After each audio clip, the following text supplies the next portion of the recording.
Sous les pavés, Laurence Di Félix.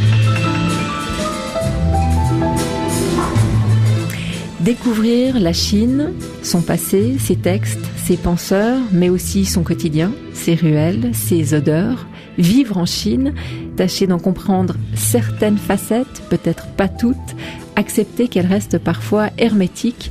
Voilà le chemin du sinologue qui s'assied aujourd'hui à la table de Sous les pavés pour parler de lui, pour parler aussi des points de rencontre, des correspondances, des traits d'union qu'il n'a cessé de mettre en évidence entre les cultures chinoises et européennes. Jean-François Billetter, bonjour. Bonjour. Merci d'être ici. Vous êtes professeur honoraire de l'Université de Genève où vous avez dirigé pendant longtemps la chaire d'études chinoises.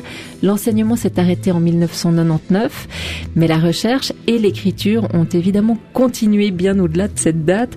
Vos recherches ont porté aussi bien sur des auteurs classiques comme Chuang Tzu, penseur de la Chine ancienne, que vous avez traduit, que vous avez expliqué et commenté. Des recherches qui ont aussi porté sur l'art de la calligraphie chinoise et puis sur le travail de la traduction pour lui-même. Comment s'y prend-on pour transférer une pensée dans une autre, une langue dans une autre? Et puis là, juste maintenant, vous venez de publier aux éditions Alia 2 petits livres sur lesquels on va s'arrêter, très personnels, très beaux, qui racontent 2 moments, on pourrait peut-être dire 2 étapes même de votre vie. Le premier, c'est le récit de votre rencontre amoureuse avec Wen dans le Pékin des années 60. Et puis le second est un recueil de notes et de réflexions suite à la mort de cette même Wen 48 ans plus tard. Jean-François Billetter, c'est pas la première fois que vous publiez 2 livres en même temps. C'est arrivé souvent, ces espèces de coïncidences ou correspondances de publication. En l'occurrence, c'est important d'avoir ces 2 livres qui sortent simultanément. C'est la première fois que c'est voulu. Il est arrivé par hasard que 2 livres sortent en même temps, mais ils n'avaient pas le même rapport entre eux que dans ce cas présent. Pour moi, ce sont 2 livres qui se correspondent parce que c'est le début d'une aventure et sa fin. Et pourquoi ne pas publier ces deux moments, ces 2 objets en un seul livre alors? Parce que ce sont des livres de nature très très différente. Le premier est un récit factuel, tandis que le deuxième est un recueil de notes, et ces notes ne sont pas continues. D'ailleurs, j'ai tenu à les dater pour que le lecteur se rende bien compte qu'elles ont été prises à des moments différents. C'est une manière de penser en écho, ces 2 livres qui se répondent. Vous aimez faire résonner les pensées les unes contre les autres? Oui, j'ai consacré la plus grande partie de ma vie à l'étude de la Chine. J'ai eu affaire toujours, quand je rencontrais des Chinois ou des auteurs chinois que j'étudiais, à des pensées très différentes de la mienne. Et le rapport entre une chose et l'autre, évidemment, a toujours été au cœur de ma préoccupation. Alors on va s'y plonger dans ces livres. On est accompagné aujourd'hui par Patrick Lenoir. Jessica Amar nous accueille avec ces quelques sons. Bienvenue à tous.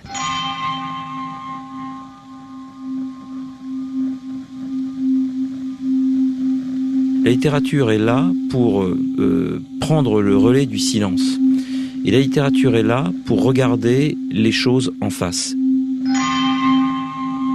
C'est cette note, la première note poétique qui compte énormément pour lui. Du coup, il a dans sa poche souvent des calepins. Donc là, il y a tout un matériau extrêmement important qui constitue le journal, en quelque sorte poétique, de Gustave Roux, qui est le réservoir de son œuvre. 20 mars. Quand on vit ensemble, chacun a 2 corps. J'avais le mien, dont la présence était constante mais que je ne voyais pas, et le sien que je voyais mais qui n'était pas toujours là. Je suis plus cet être double. 1er janvier 1917, minuit.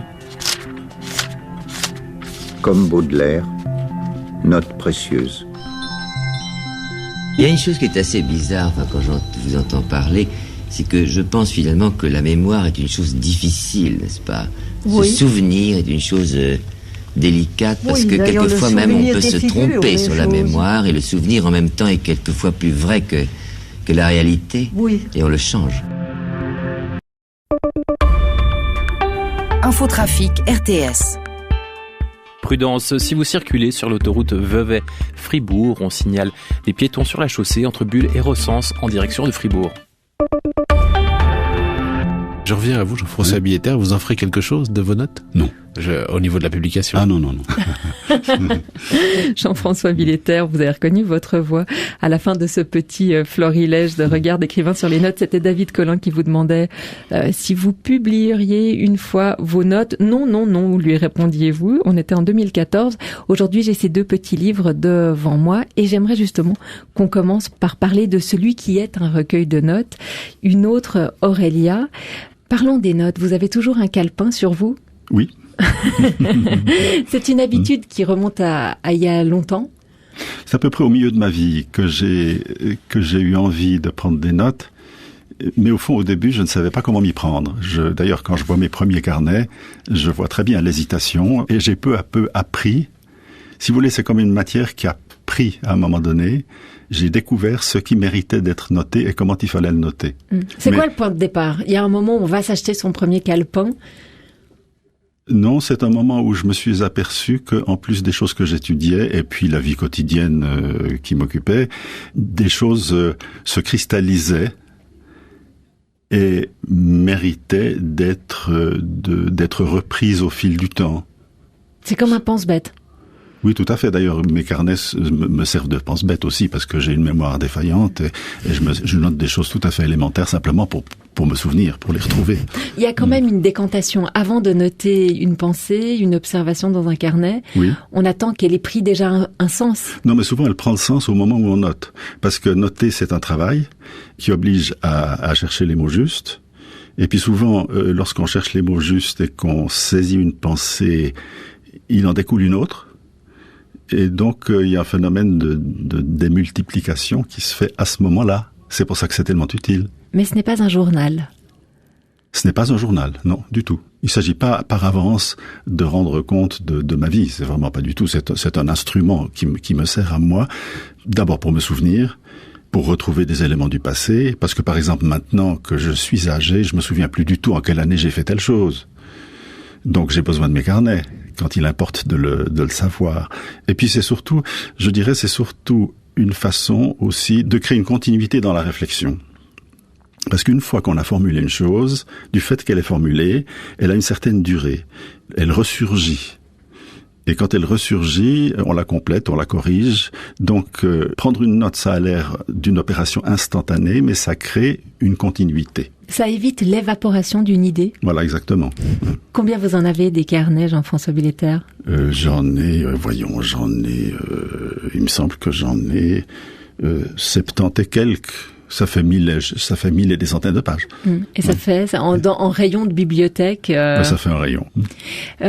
Aujourd'hui, beaucoup de gens écrivent à l'ordinateur, sur une tablette, sur un petit écran d'un smartphone. Oh, moi jamais. Jamais? C'est quoi? C'est une question de génération ou c'est vraiment un rapport à la pensée? C'est un rapport à la pensée.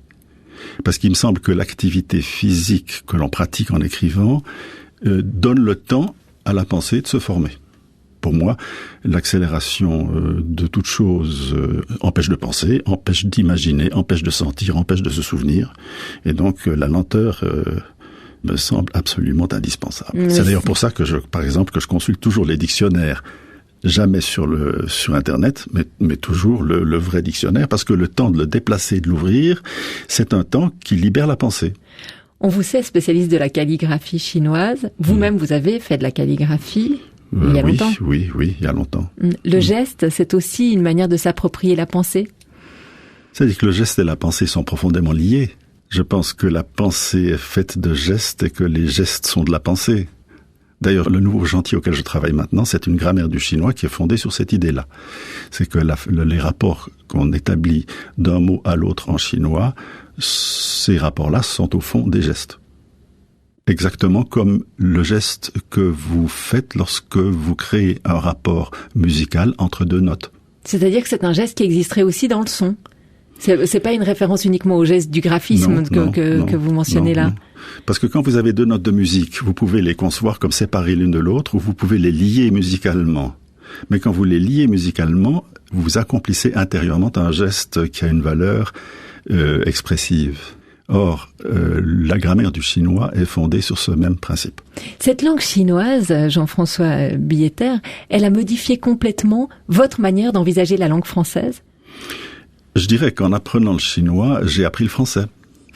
parce que quand on pratique deux langues aussi différentes, on devient comme une espèce d'être amphibie qui se meut dans deux milieux différents, mais évidemment qui connaît ensuite extrêmement bien les différences des deux milieux. Est-ce que c'est que le passage de l'un à l'autre dans un sens ou dans l'autre?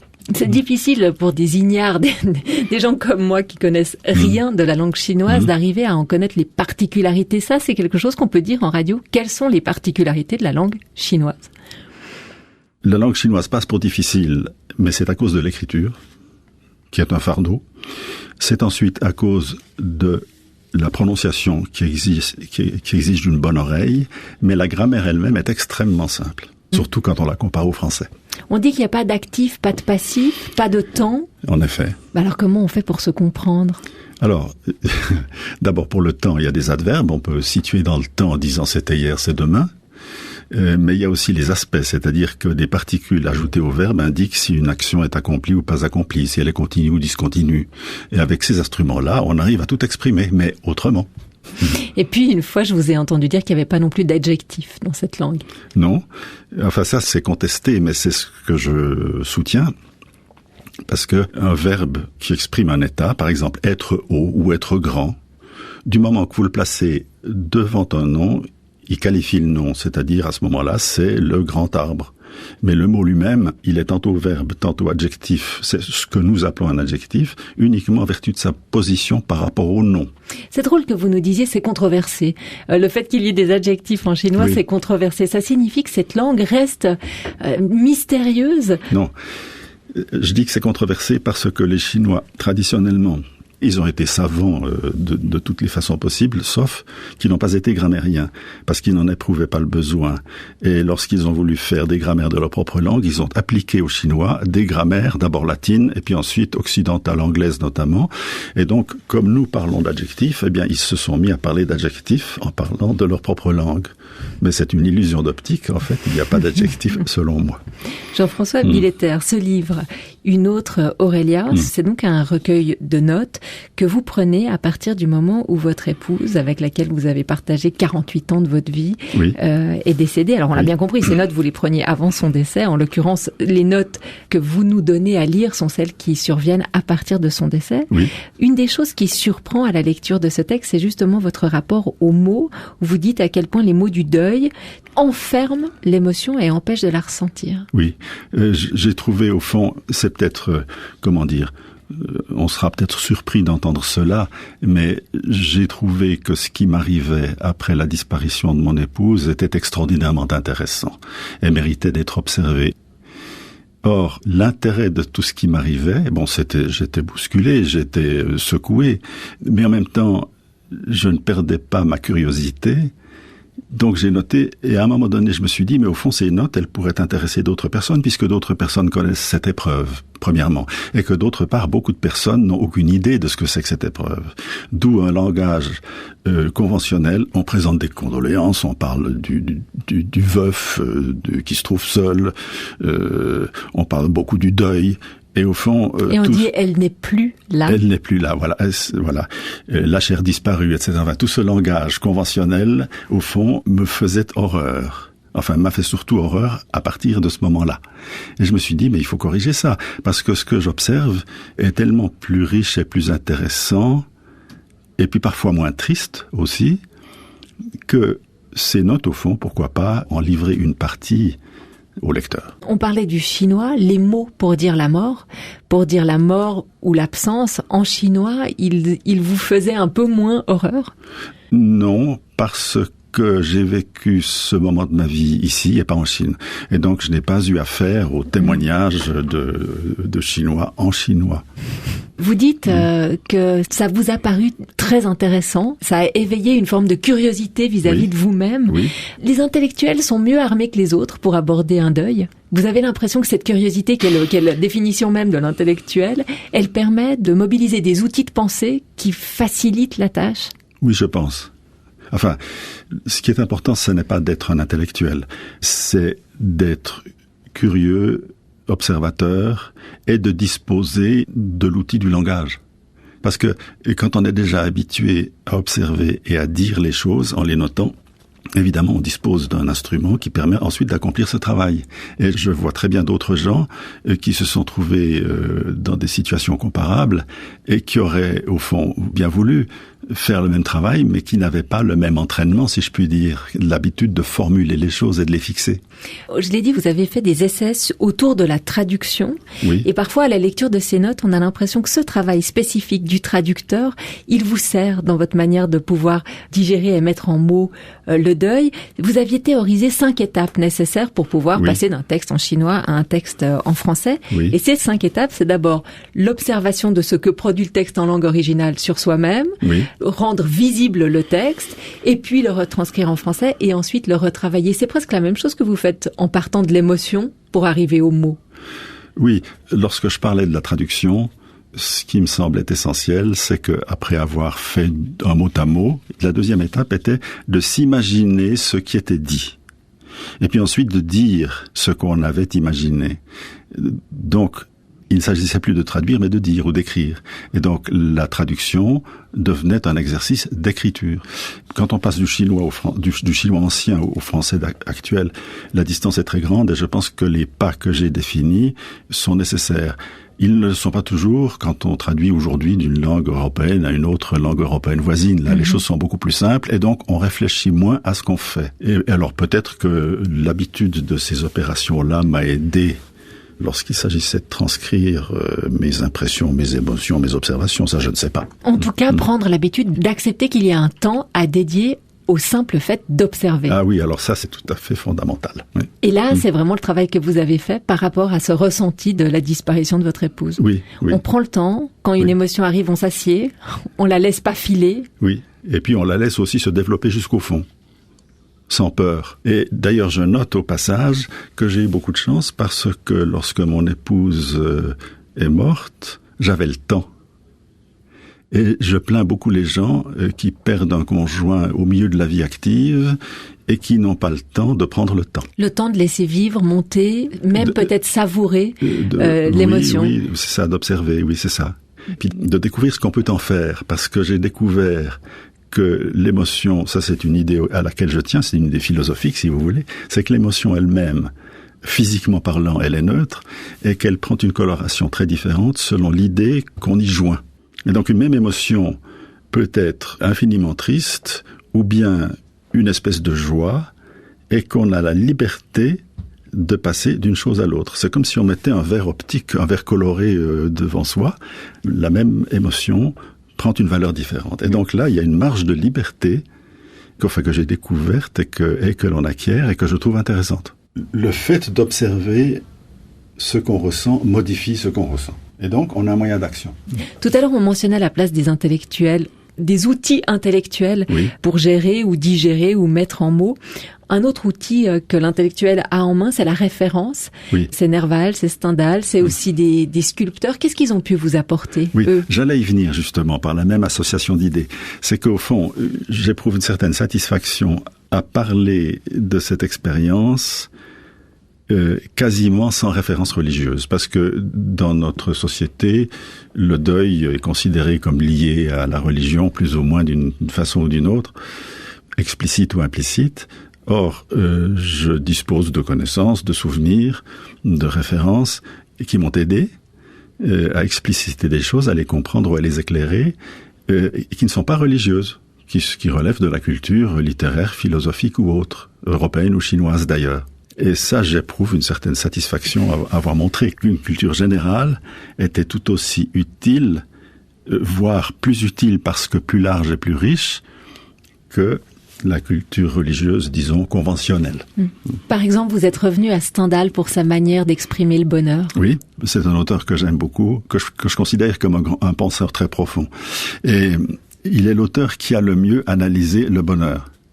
Et je me dis, c'est une grande vertu d'avoir analysé le bonheur parce qu'on analyse avec beaucoup de précision les malheurs, la dépression, la folie, tous les dérèglements possibles de l'esprit humain, parce qu'il s'agit de les guérir, évidemment.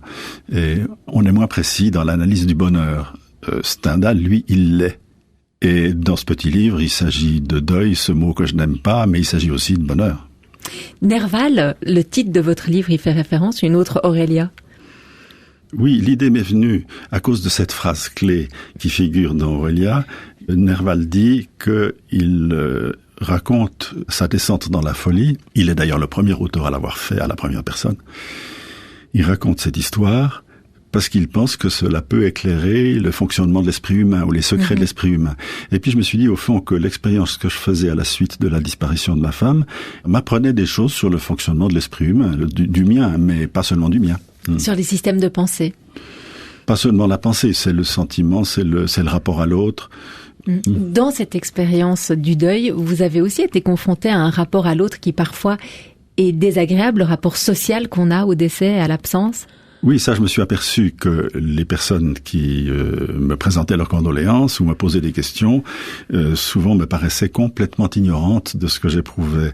À ce moment-là, je me suis dit, mais au fond, j'ai passé toute ma vie à ne pas comprendre les autres lorsqu'ils se trouvaient, eux, dans la même situation. Je me suis dit, il y a une incompréhension profonde des gens qui n'ont pas vécu ça à l'égard des gens qui le vivent. D'où peut-être l'intérêt de mes notes.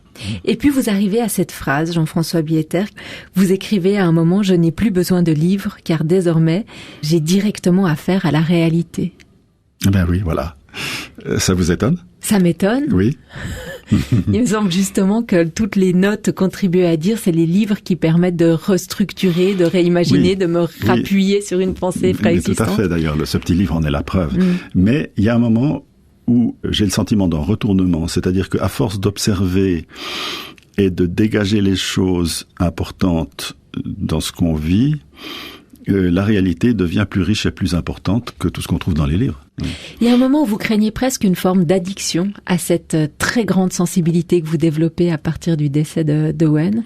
Oui, on m'a rapporté des cas de gens qui, ayant perdu un conjoint, se sont abandonnés à la tristesse, mais d'une tristesse sans fond dont ils ne sortaient plus.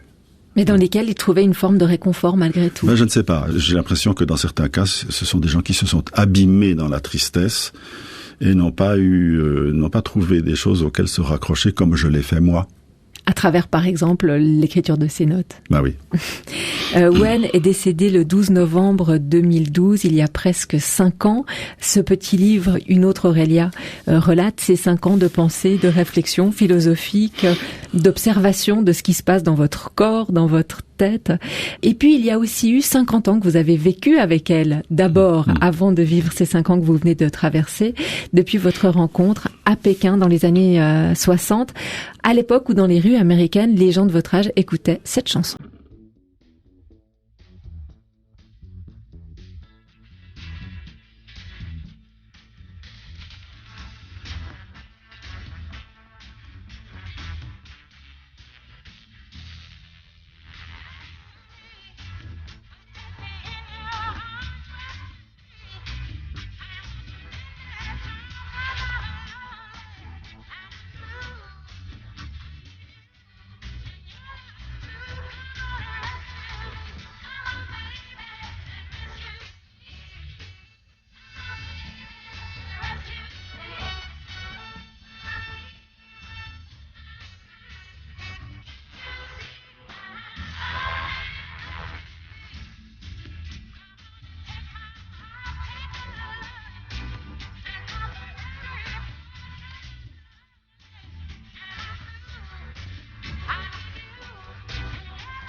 On va s'interrompre un instant pour prendre quelques nouvelles du trafic. Infotrafic RTS. Prudence, si vous circulez sur l'autoroute Vevey-Fribourg, on signale des piétons sur la chaussée entre Bulle et Recense en direction de Fribourg. Rescue Me, Fontella Bass, 1965, c'est un tube américain, Jean-François Billetter. À l'époque où les jeunes américains chantaient cette chanson, Sauve-moi de ma solitude, pendant ce temps, vous marchiez dans les rues de Pékin. Est-ce qu'il arrivait dans les rues de Pékin qu'on puisse entendre un tube américain dans ces années-là? Oh non, bien sûr que non. Rien. On entendait les manifestations contre l'impérialisme américain. Alors on va prendre le temps de découvrir avec vous la Chine de ce milieu des années 60 en suivant vos pas et en suivant les pages de ce livre qui vient de paraître aux éditions Alia, Une rencontre à Pékin. Déjà, il faut qu'on sache quel était le jeune homme que vous étiez. Vous êtes né en 1939 à Bâle, mais d'une famille neuchâteloise. Vous avez étudié en allemand. Oui. Et puis vous vous êtes intéressé aux langues orientales. D'où sort cet intérêt? Il est ancré quelque part? Il y a différentes réponses qui se complètent. Il y en a une, c'est que j'ai fait des études de lettres à Genève que j'ai terminées en 61 et au fond je ne savais pas très bien ce que je voulais faire ensuite. Enfin, je savais très bien ce que je ne voulais pas faire. Je ne voulais pas enseigner dans une école secondaire. Faire une thèse, c'est une idée qu'on avait difficilement à cette époque-là. J'ai donc un peu cherché, je me suis intéressé à toutes sortes de choses, notamment au chinois, et puis à un moment donné, bien c'est là-dessus que j'ai misé. Alors, quand je raconte les choses ainsi, ça a l'air d'être un hasard. En fait, ça n'était évidemment pas tout à fait un hasard. J'avais un intérêt déjà pour, pour les pensées différentes. Et puis celle-là m'a paru la plus différente possible. Et donc, c'est dans cette voie-là que je me suis engagé. C'était au déplaisir de votre famille ou on arrivait à convaincre au début des années 60 d'avoir ce genre de curiosité? C'est-à-dire que mes parents étaient, du moment que je me décidais à faire cela, ils ont approuvé et soutenu. Mais en même temps, lorsque je suis parti pour la Chine, parce que je suis d'abord parti pour Paris, ensuite je suis parti pour la Chine, et lorsque je partais pour la Chine, alors ils ont été inquiets parce qu'on ne savait rien sur la Chine, ou plutôt on était au courant de rumeurs qui parlaient, d'abord c'était un régime communiste, qui n'avait pas la côte en Suisse. Deuxièmement, il y avait des rumeurs de famine qui étaient inquiétantes. Donc, c'était vraiment un saut dans l'inconnu. Vous êtes parti à Paris pour étudier cette langue parce qu'en Suisse, qu'est-ce qu'on pouvait avoir comme enseignement du chinois, de la langue, de la culture, de la civilisation? Il n'y avait rien de sérieux. Il y avait un enseignement universitaire à Zurich qui ne m'attirait pas. Et puis, à Genève, il y avait très peu de choses. Il y avait eu des cours de chinois, d'initiation au chinois à l'école d'interprète à Genève, mais enfin, ça ne menait pas loin. Donc, vous décidez de partir. Ces peurs qu'ont vos parents à propos de la famine et puis des choses très vagues qu'on sait du pays, vous les partagiez pas? Non, du tout. Parce que vous étiez jeune? Parce que j'étais jeune, parce que l'aventure me tentait, et puis parce que je connaissais tout de même des personnes qui revenaient de Chine, qui m'assuraient que je serais très bien reçu, ce qui a été le cas. Parce que la Chine, qui était extrêmement isolée, recevait très bien les étrangers qui venaient chez elle. Vous partez en transsibérien, 1963, ça veut déjà dire traverser l'Union soviétique, ce qui n'allait pas non plus complètement de soi. Du moment qu'on avait un visa, ça se faisait naturellement. Ce voyage, vous l'avez fait seul, c'est quoi, une semaine de train? 10 jours. Oui. Les souvenirs que vous en gardez, à l'époque vous preniez pas de notes, hein? Non. À ce moment-là, j'étais tout à fait insouciant et l'idée que ces choses-là prendraient ultérieurement un intérêt particulier ne m'effleurait pas. Donc vous avez traversé cette immense Union soviétique en la regardant par la fenêtre du train et puis l'arrivée à Pékin. Ça, c'est des images, pas besoin de les noter pour qu'elles restent c'est ça. vivantes. D'ailleurs, je les évoque, je crois, dans le petit livre. J'avais l'impression d'arriver au bout du monde. L'apparition des murs de Pékin, parce que Pékin c'était encore la ville murée avec ses portes majestueuses, impressionnantes, et puis le train à l'époque faisait le tour de la ville avant d'entrer dans la ville, dans une gare qui n'existe plus. Et là vraiment j'avais l'impression d'être le successeur de Phileas Fogg, de Marco Polo, Vous sortez du train, vous aviez déjà fixé où vous iriez loger? Non, en Chine, toutes les universités ont des campus et tous les étudiants logent dans les campus. Donc là, on n'a rien à chercher, les conditions sont déjà prêtes. Et alors quelqu'un est venu me chercher à la gare, et m'a amené à l'école, m'a montré ma chambre, et j'étais logé. Un programme d'apprentissage de la langue spécifiquement pour les étrangers? Oui. Vous avez pu avoir ça? La première année, et puis j'ai eu la chance de me trouver dans un groupe qui a très bien travaillé, qui a fait en 1 an le programme de 2 ans, et donc j'ai pu l'année suivante entrer à la faculté des lettres de l'université de Pékin. Comme un étudiant chinois? Comme un étudiant chinois. Les autres étrangers qui ont suivi cette première année avec vous, ils sortaient d'où? C'était tous des curieux personnages dans votre style? J'étais le seul Européen. J'étais le seul à me servir dans mes notes de l'alphabet latin. Les autres étaient des Laotiens, des Coréens, Népalais, Cambodgiens. Et puis ensuite, il y a eu des Albanais. Et je me suis senti si proche des Albanais que ils me semblaient être quasiment des confédérés. Seul à utiliser l'alphabet latin, ça c'est une expérience de décentrement oui, vraiment, culturel. Vraiment. Et tout d'un coup, l'alphabet dont je me servais depuis l'école primaire m'apparaissait comme une étrangeté exotique. Oui. Quel est le rapport des Chinois aux étrangers? Vous dites, dès la 2e année, vous êtes à Pékin, à l'université, au milieu des Chinois. Mais relationnellement, est-ce que tout est complètement fluide? Est-ce que les choses sont naturelles? Absolument pas. Elles sont extrêmement contrôlées. Et donc j'ai fait 2 ans d'études à l'université de Pékin dans une classe parce que les étudiants étaient regroupés par classe comme à l'école. Et je n'ai jamais eu de conversation avec aucun de ces étudiants de cette classe, sauf les 2 qui avaient été désignés pour m'aider. Alors on se disait bonjour, on échangeait quelques mots, mais il était clair que les étudiants avaient pour instruction de ne pas entretenir de relations avec moi. Et ça, vous l'avez compris tout de suite ou vous vous êtes simplement dit que c'était une réserve naturelle? Non, parce que j'étais quand même bien informé sur le régime. Je savais ça d'avance. Ça signifie que vous avez vécu relativement seul? Alors, d'abord, il y avait mes 2 acolytes qui pouvaient pas m'aider beaucoup, mais enfin qui ont fait ce qu'ils pouvaient. Et puis, il y a eu d'autres étudiants étrangers. Et puis il y avait, lorsqu'on sortait de l'université, quand même des rapports assez normaux dans les restaurants, qui n'allaient pas loin, mais enfin qui étaient humainement normaux, si je puis dire. Et puis en plus, je me disais, cette discipline qui m'était imposée, c'est une discipline que subissent tous les Chinois. Donc je me dis, il faut pas que je me plaigne. Le régime est ainsi, et les principales victimes de ce régime, ce ne sont pas les étudiants étrangers comme moi, ce sont les Chinois eux-mêmes. Vous étiez vêtu comme un étudiant chinois? Oui, complètement. Donc c'était un uniforme? C'était une veste bleue, d'ailleurs il fallait, comme les hivers sont très froids à Pékin, il fallait s'équiper.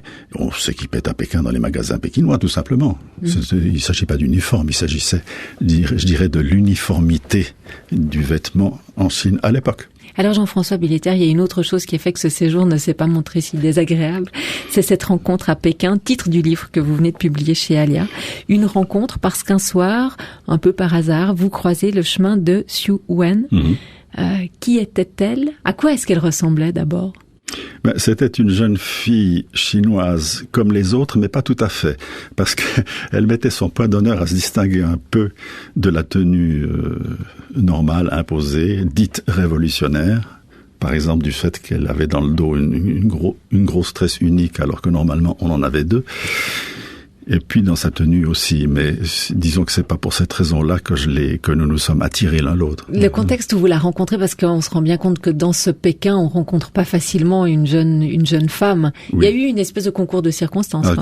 Un concours de circonstances absolument exceptionnel, parce que il y avait une Suissesse d'un certain âge qui vivait à Pékin parce qu'elle avait épousé en son temps un Chinois, un intellectuel chinois. Entre-temps, ils avaient divorcé, mais enfin, elle était restée à Pékin, elle avait fait sa vie à Pékin, élevé ses enfants à Pékin, enfants et petits-enfants, et donc, mais gardé sa nationalité suisse. Et de ce fait-là, elle avait le droit de recevoir des étrangers chez elle. Ce qui n'était pas le cas des Chinois. Ah non, du tout. Et au fond, c'est ce fait-là qui a rendu possible le hasard de ma rencontre avec ma future épouse. Donc vous allez à une soirée en tant que Suisse, invité chez Madame Li, qui est suisse, comme son nom ne le dit pas. Et puis il y a parmi les autres invités cette jeune femme chinoise. Parce que cette dame Li avait une belle-fille chinoise, laquelle belle-fille avait invité sa sœur, et sa sœur, c'était Wen. Alors, on va pas décrire tous les moments délicieux que vous décrivez dans ce livre, Jean-François Billetter, les moments de rapprochement qui sont compliqués parce que les étrangers peuvent pas fréquenter comme ça des jeunes chinoises, et en plus parce que vous êtes étudiant et que c'est très clair que les étudiants peuvent pas faire venir des jeunes filles dans le campus. Une chose particulière dans cette histoire, c'est que relativement rapidement, vous vous rendez compte qu'il n'y a pas tellement d'options pour votre histoire en dehors d'un mariage. Oui. Ça veut dire que vous avez dû très vite faire un choix, alors que vous la connaissiez à peine, qui était un choix qui engageait votre affection, mais toute une vie. Oui. C'est un bouleversement, on est obligé, on est au pied du mur. L'alternative est toute simple. Soit décider de nous marier, c'est une décision pour elle et pour moi, soit abandonner la partie, sans s'être vraiment connu. Et devant une alternative aussi simple et aussi dramatique, c'est l'un ou l'autre. Pour elle, c'était très clair, presque plus que pour vous. Oui, mais pas du tout pour des raisons sentimentales. C'est que il était certain que si nous demandions le mariage et que nous l'obtenions, nous quitterions la Chine et nous vivrions ici. Ce qui faisait peser sur mes épaules une responsabilité tout de même. Et c'est ça qui m'a fait hésiter. L'hésitation n'était pas une hésitation du sentiment. Très vite, la grande sœur qui est en lien avec Madame Li devient votre complice à tous les deux. C'est elle qui fait passer des messages, qui permet à cette histoire très romantique d'émerger. Et puis il y a un deuxième frère qui va être quand même mis au courant. Oui. Sur cette grande famille, les parents ne seront informés qu'après le mariage. Pourquoi est-ce qu'il était impossible de mettre les parents dans l'affaire ? Ça n'était pas impossible, c'était dangereux. Parce que si ma femme avait mis ses parents au courant, d'abord ils se seraient opposés. Son père aurait mis fin à cette aventure. Mais surtout, ça aurait compromis ses parents, qui seraient devenus complices aux yeux du régime d'une aventure qui était censée ne pas avoir lieu. Et ils auraient pu être mis sous pression pour que l'aventure s'arrête là. Ça, il faut qu'on le comprenne parce que c'est quelque chose d'assez étonnant. C'est pas étonnant du tout quand on connaît ce qu'était la vie en Chine à l'époque. Et c'est d'ailleurs pour ça que cette aventure personnelle est aussi une façon de décrire ce qu'était la Chine, ce qu'était le régime à ce moment-là. Pourquoi le régime s'opposait au mariage entre étrangers et Chinois ? Parce que le régime fermait la Chine, voulait que les Chinois soient complètement coupés de l'étranger.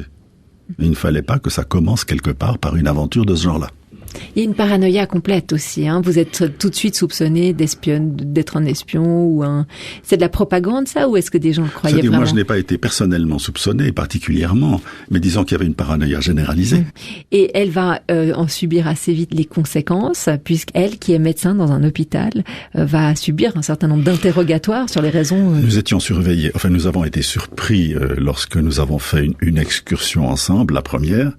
Et donc, la police est immédiatement allée la trouver là où elle travaillait pour la mettre sous pression et pour faire en sorte que ça ne continue pas.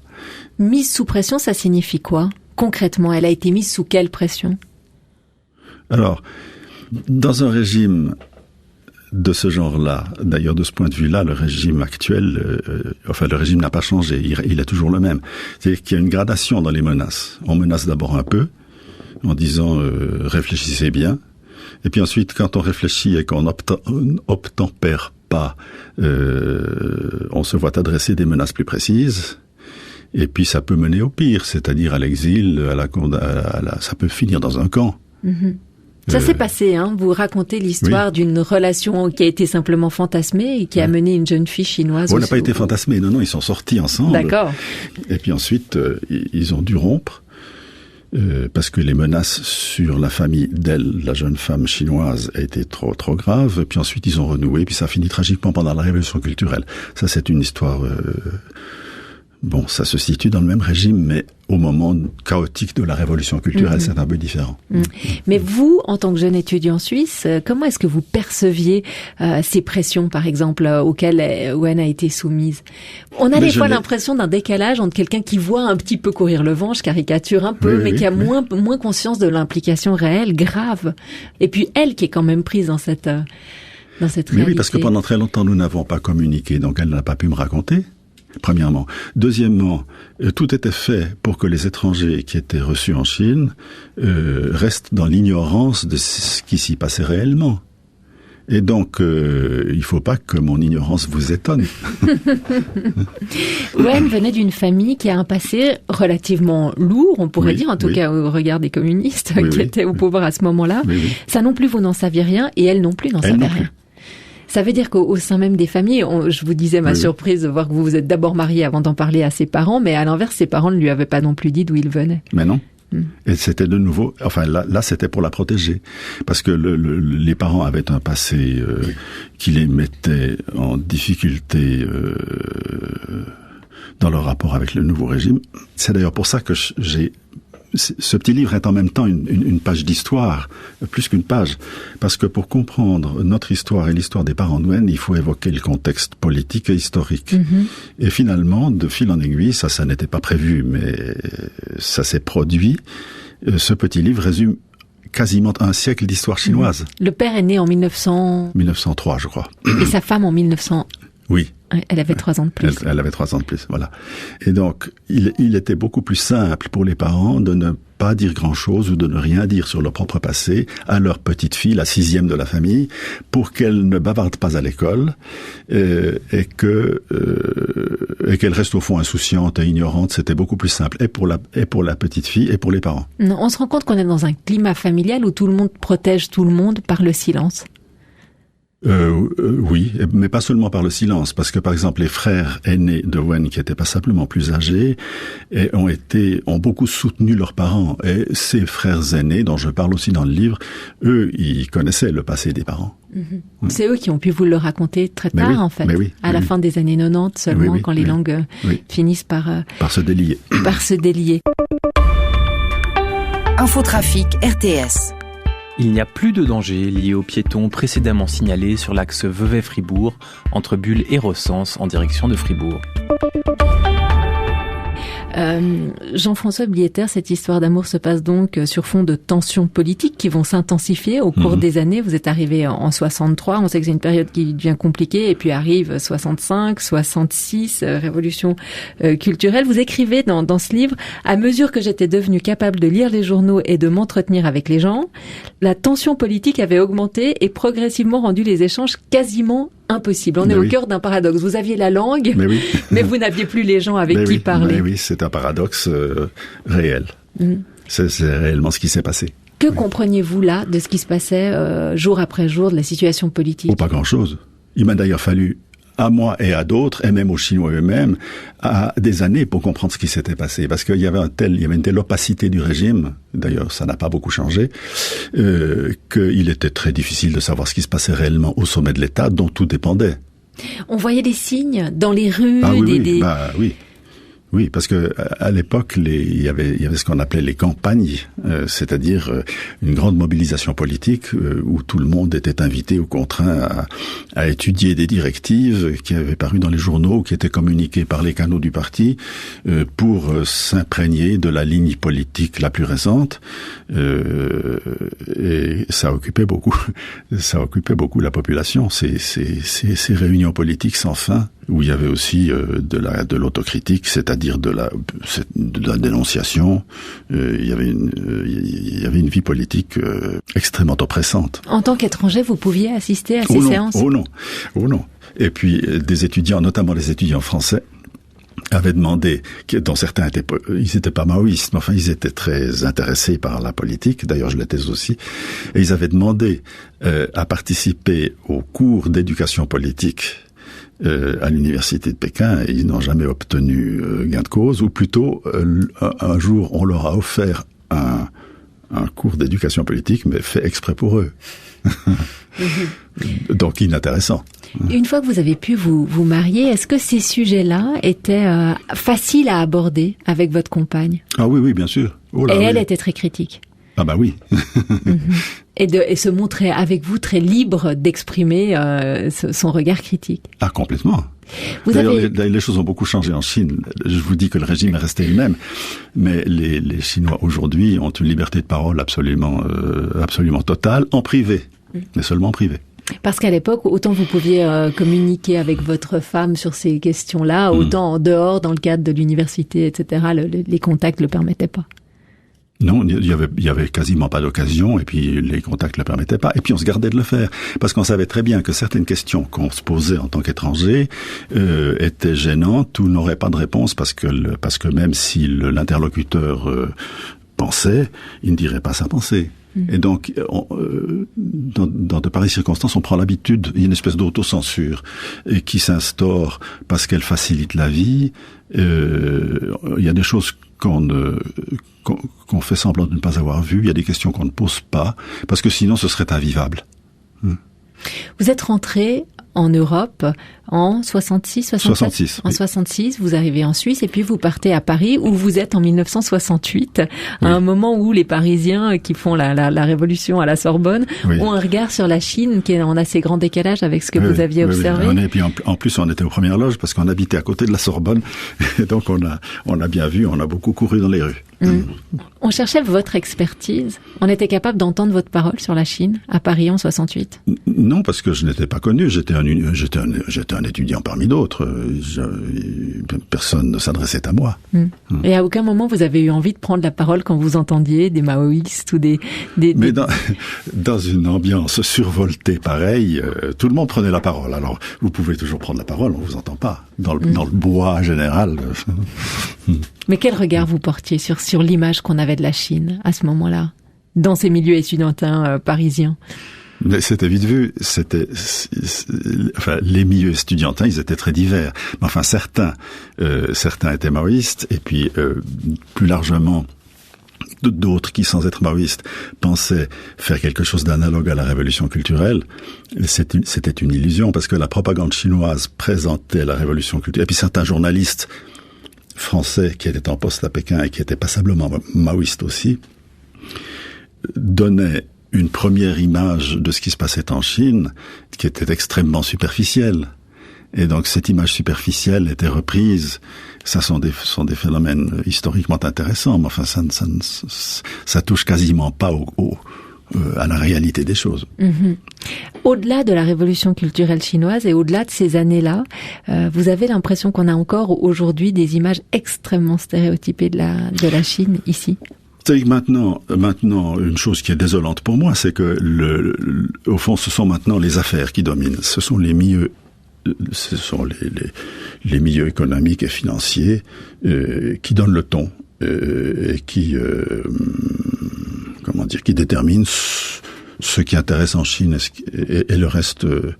Bon, il y a de bons livres, bien sûr, et puis il y a de bons reportages aussi sur la réalité chinoise. Mais disons que dans l'opinion publique générale, comme ça, je dirais que la Chine est très présente et en même temps on s'est infiniment éloigné de la Chine, c'est-à-dire de ses vrais problèmes.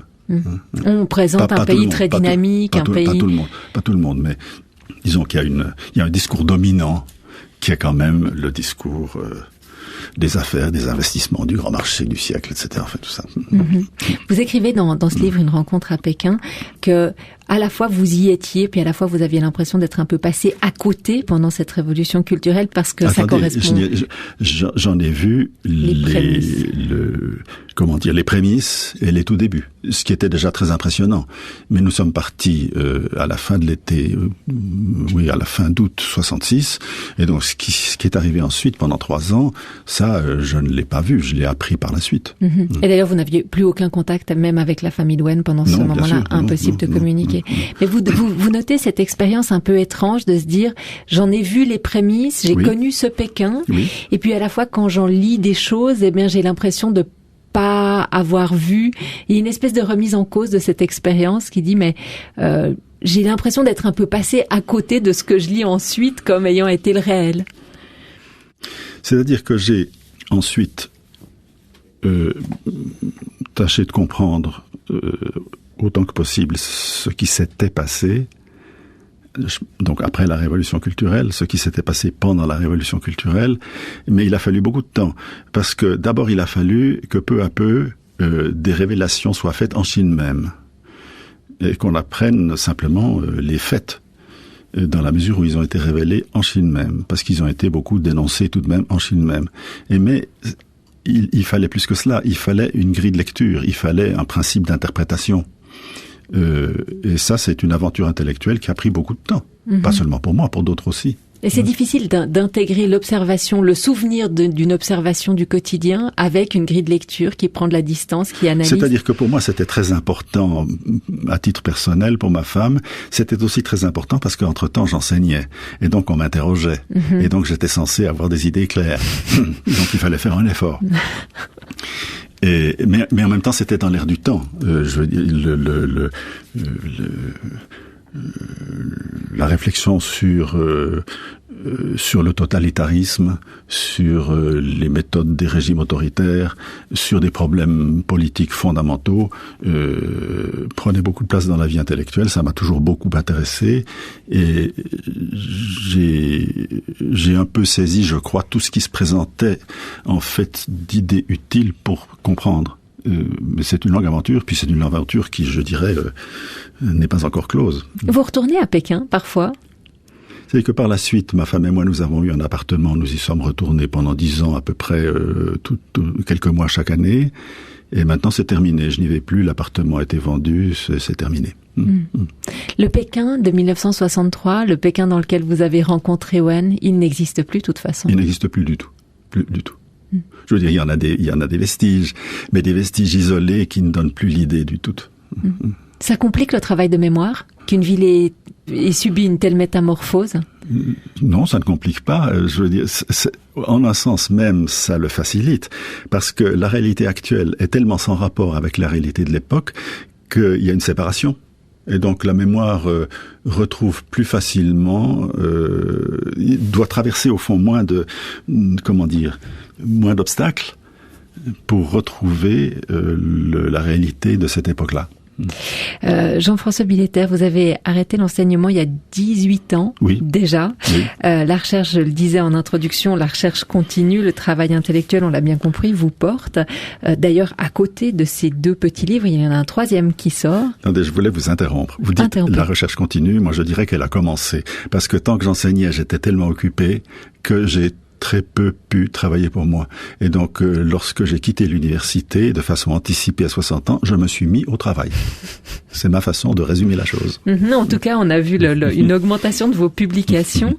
J'aimerais mentionner, avant qu'on se quitte, ce 3e livre qui sort, en fait, aussi, en même temps que les 2 qu'on a mentionnés aujourd'hui. Ça s'appelle Esquisse. Esquisse, oui. C'est un livre qui a déjà paru il y a un an ou un an et demi.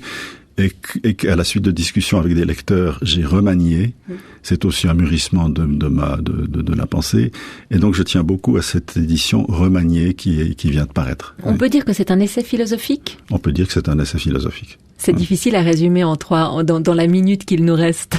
D'autant plus que c'est un livre qui est très dense. Qui est court mais dense.